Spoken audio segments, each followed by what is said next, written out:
Well, let's get more. SABC News correspondent William Denselo joins us now live from Brussels in Belgium. William, I dare say good afternoon. We're monitoring developments, perhaps in lieu of the protests that, we're seeing coming out. Tell us a little bit more about the focus. What exactly are people protesting about as the Middle East conflict continues? We're trying to spotlight on the unknowns at this point, even the EU's response.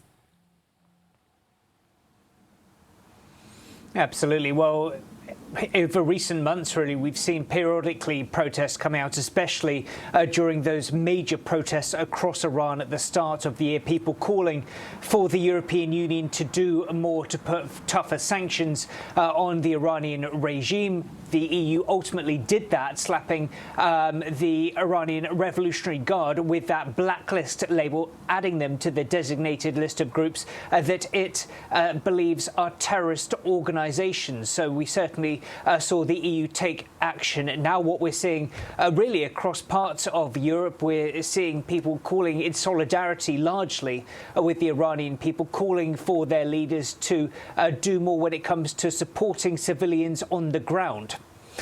We know that European foreign ministers are meeting remotely in a few hours' time. They'll be discussing exactly that call for de-escalation and what exactly this means going forward. We've heard from the EU's Foreign Affairs Chief Kaja Kallas saying that the death of the Ayatollah Khamenei opens a path to a different Iran, as she described it. She said that she is working with partners to find what she says are practical steps for de-escalation. That's been reiterated by the European Commission President Ursula von der Leyen, that says that there is a renewed hope for the people of Iran, but also said that as we're seeing developments rapidly changing over the last few days, she says that there is a real risk of instability in the region. Even if we're looking at the extent of the concern at this point, when it comes to European security and interests as well, there's trade, there's energy, there's markets as well, the routes affected, citizen safety. Can you divulge more, as that meeting obviously also will delve into some of those issues? Absolutely, considering the fact that pressingly this is not a conflict that is a long way away, and it's certainly not a case of out of sight, out of mind, or looking at secondary or tertiary impacts that could be had on the European Union. There are real concerns that this could have an impact here on European soil. We've seen that play out.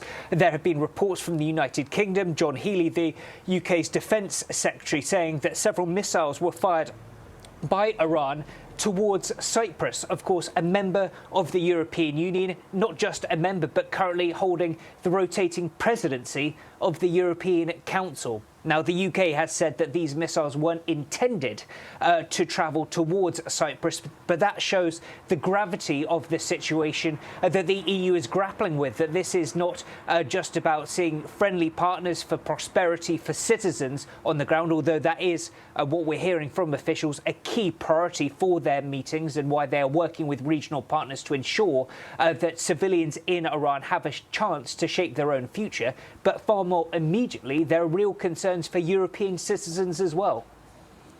Looking at what the evacuation protocol will also entail, but even if we look at the larger humanitarian crisis, perhaps the impact on casualties for civilians, the role that the EU could also play on that front, given the possibility of escalations. Any word on that?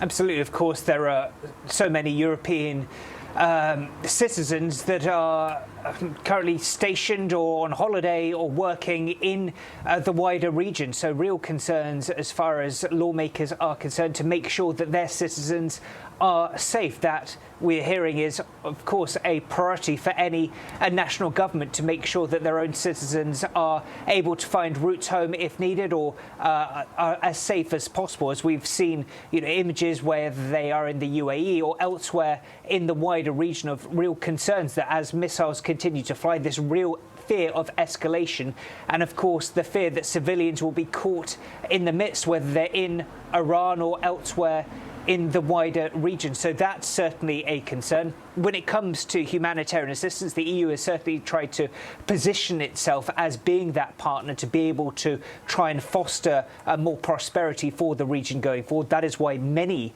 leaders are calling for a return to dialogue to ensure that there is a removal of Iran's nuclear and ballistic missile threat through diplomatic channels, and of course providing that humanitarian assistance if required going forward. But there has been a difference among the EU's member states. They are not certainly speaking with a unified voice. It'll be very interesting to see whether there'll be any kind of joint communique later, because the EU also has a balancing act.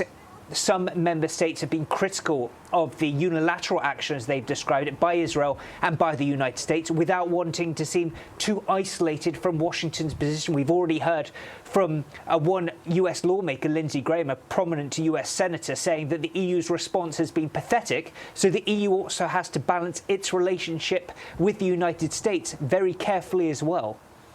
Well, William, we're obviously monitoring that in real time. The clock ticks. Let's leave our chat there. Thank you for that update. SABC News correspondent William Denslow joining us live from Brussels in Belgium, perhaps in relation to the escalation of the ongoing conflict between Iran, Israel and US. Let's continue to monitor that story because it has major implications across the value chain.